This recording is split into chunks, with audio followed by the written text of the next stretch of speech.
그대에게 줄 수 있는 내 사랑이 얼마일까? 내 시간이 얼마일까 생각하니 장미 10번 필 수 있나? 봄눈 10번 볼 수 있나?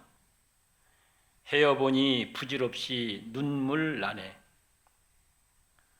낙엽지는 그 어느 날 들려오는 목소리는 가슴속에 묻어뒀던 다정한 말, 모든 슬픔 사라지고 미운 마음 용서하고 아이처럼 기뻐하며 사랑하자.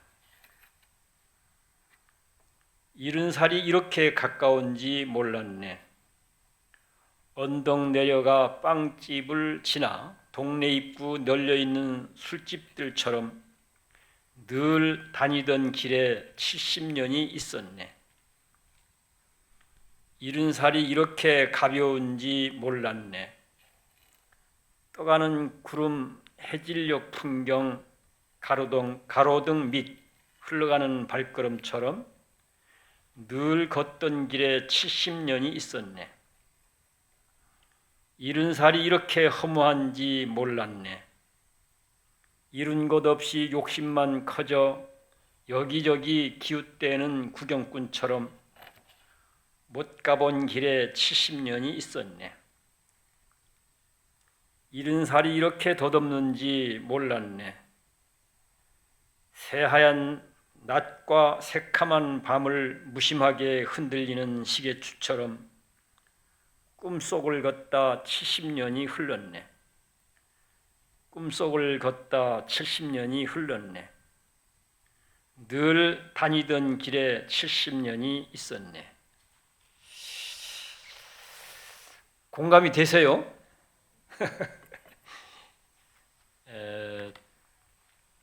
제가 이제 한 달에 한 번 이렇게 법회하는 데가 몇 군데 있는데요. 이제 광주에서 한 번 하고, 어저께는 서울에서 한 번 하고, 오늘은 여기 이제 혁신도시에 와서 얘기를 한번 같이 나누고 있는데요. 모이는 분들이 대체로 비슷해요. 대체로 모이는 분들이 그 연령층이 약간씩은 이제 차이가 나고, 약간 차이가 나긴 하지만 대체적으로 정서들이 비슷한 것 같아요. 대체적으로. 그래서 이걸 낭독해 보면 거의 대부분 공감을 하는 그런 세대들이 있어요.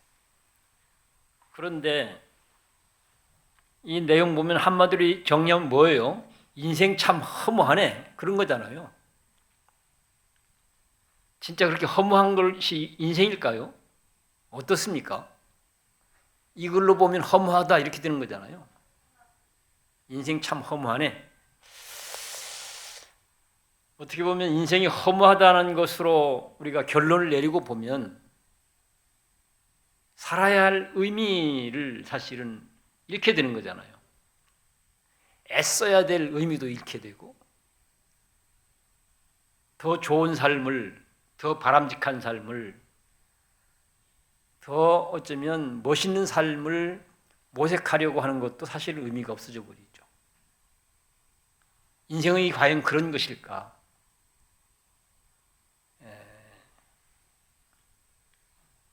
어떻습니까? 생각해 보면. 근데 이 시로 보면, 이 글로 보면 인생은 허무한 거야.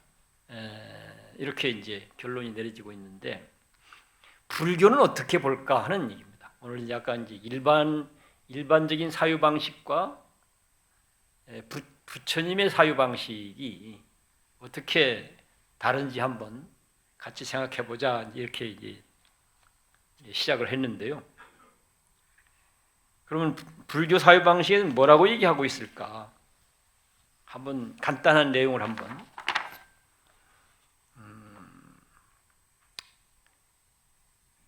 부처님한테 가서 인생 허무합니까? 사람들이 인생은 허무하다고 그러는데 인생 허무합니까? 하고 물으면 부처님은 틀림없이 제가 파악한 부처님이 맞다고 한다면 틀림없이 거두절미하고 단도직입적으로 그거는 단견이야. 그러니까 잘못된 사고방식이야. 이치에 어긋나는 사고방식이야. 인생을 모르기 때문에 그렇게 얘기하는 거야. 아마 이렇게 답했을 거로 저는 확신합니다. 반면에 그럼 인생은 영원합니까? 허무하지 않고.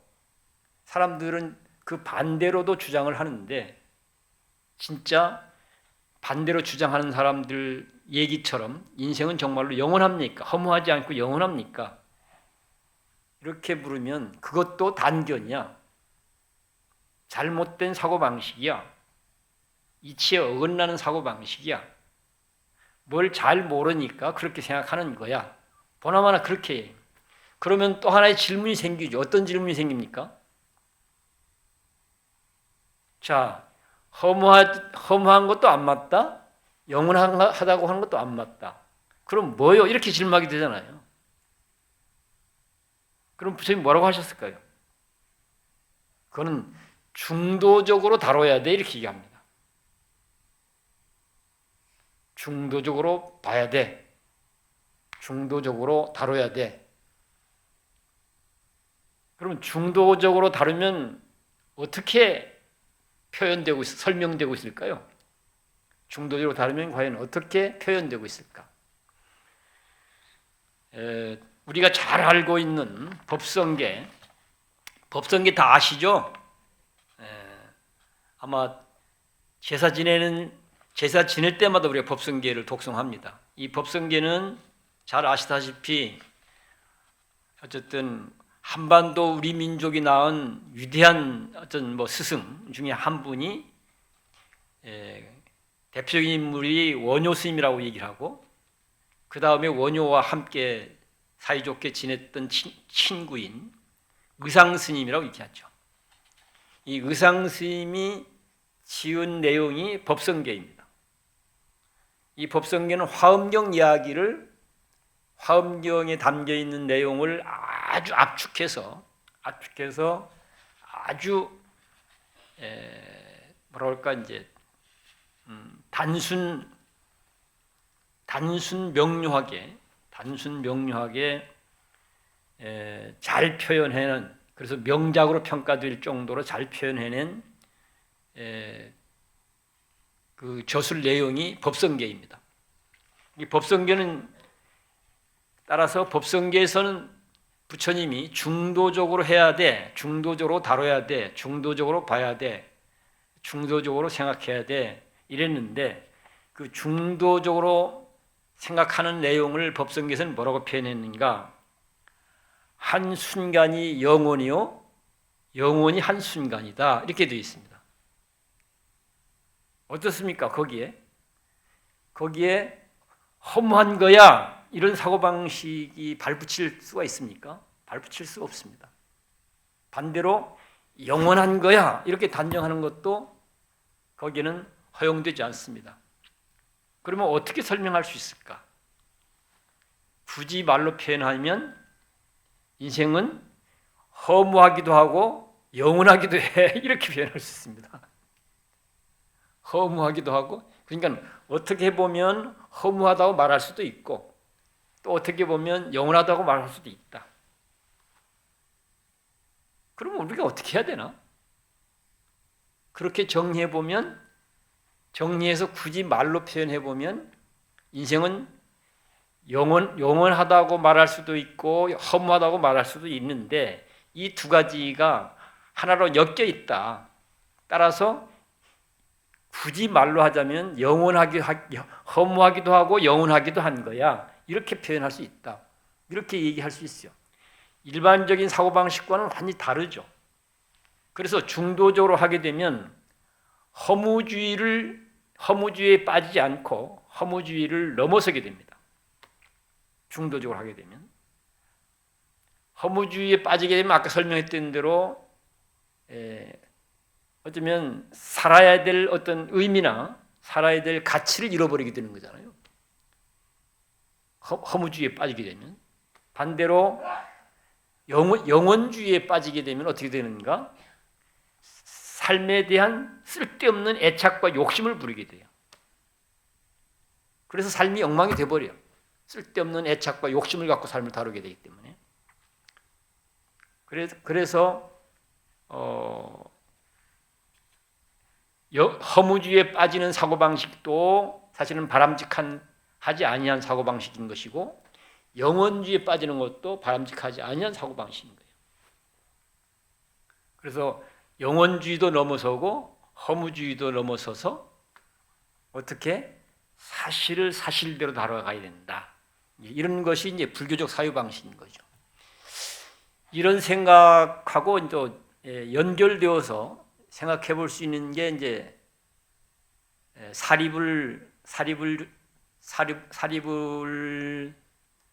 사리불이라는 이제 이 종교인하고 또 부처님 제자 중에 한문으로는 마승비구 이렇게 되어 있는데 한문으로는 마승비구란 이제 비구하고 대화 내용이에요.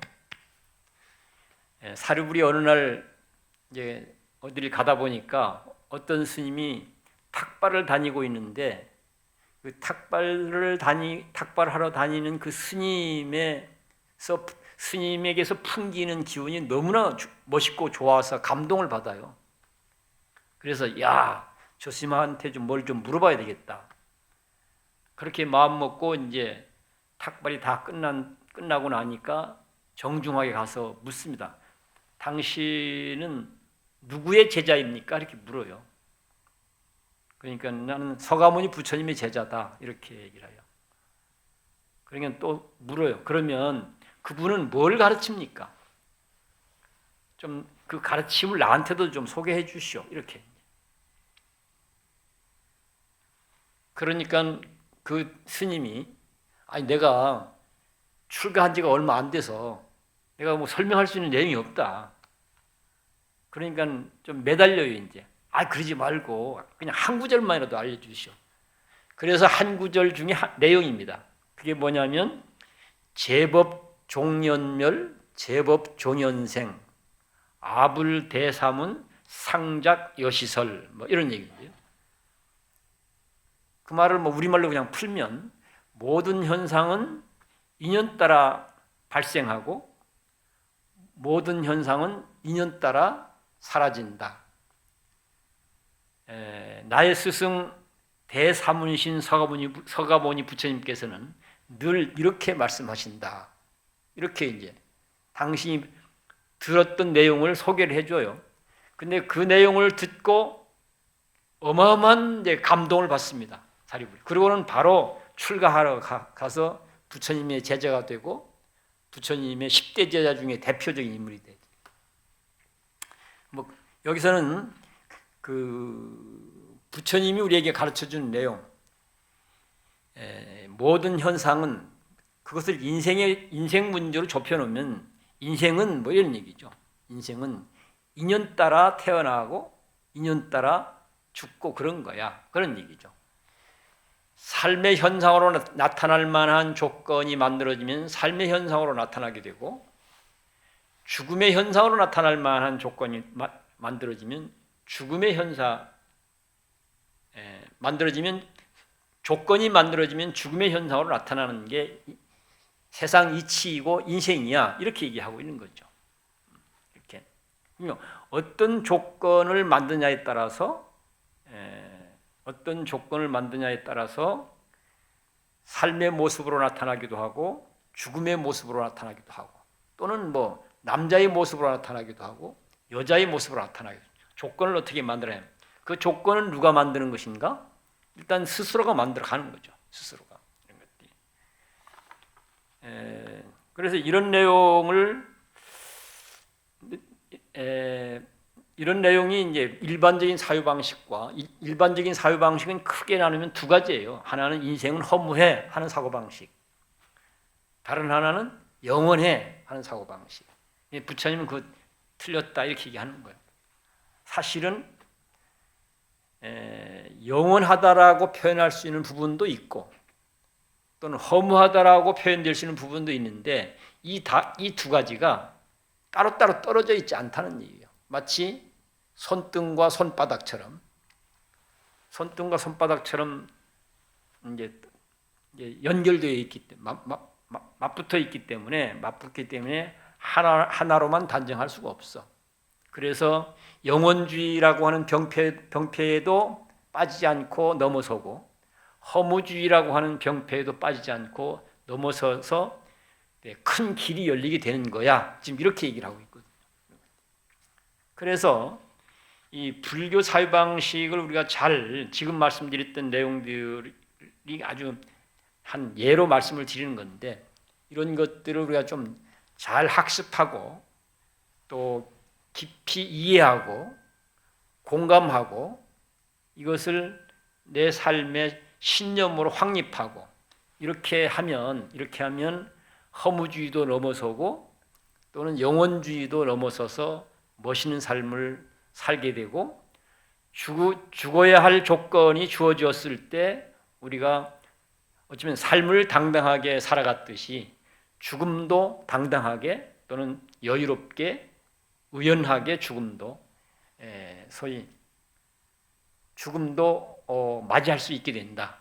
기꺼이 맞이하는 게 가능해진다. 뭐 이런 내용입니다.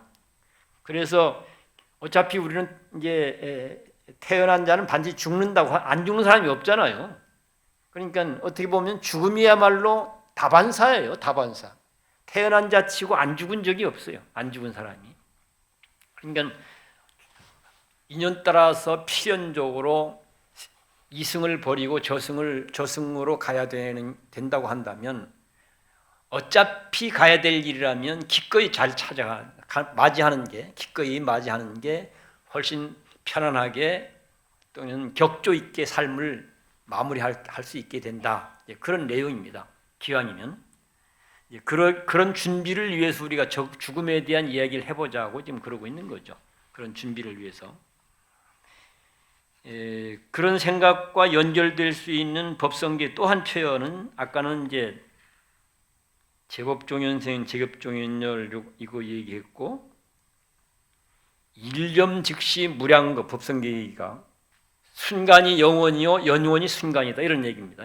이게 이제 결국은 허무주의 순간은 허무하다는 말과 연결되어질 것 같고 한 순간이 곧 무량원겁 일념 즉시 무량겁 무량원겁 즉일념 순간이 영원이고 영원이 순간이다.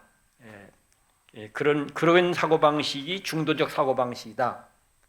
그런 사고방식, 그런 내용이 세상 이치인 것, 이치가 그런 것이다. 지금 이런 얘기를 하고 있습니다. 그래서 그런 이치를 잘 알고 이것을 내 사고가 되고 언어가 되고 또는 삶이 되도록 우리가 부지런히 학습하고 익히면 생을 마감하고 저승을 가는 것도 우리가 좀 편안하게 자연스럽게 의젓하게 갈 수 있다. 이런 얘기입니다. 우리가 기왕이면 어차피 갈 거라면 그렇게 가면 좋지 않겠습니까? 그렇죠? 사실은 어쩌면 삶도 멋있게 살지만 삶을 마감하고 떠나는 것도 멋있게 마무리를 할 수 있도록 하기 위해서 우리가 불교를 공부하고 수행을 하고 그런 것이거든요. 그런 것들이. 그래서 그런 준비를 좀 하면 좋겠다 해갖고 저희들이 그렇게 하고 있는데 저희들이 하고 있는 걸 이제 나눠봤습니다.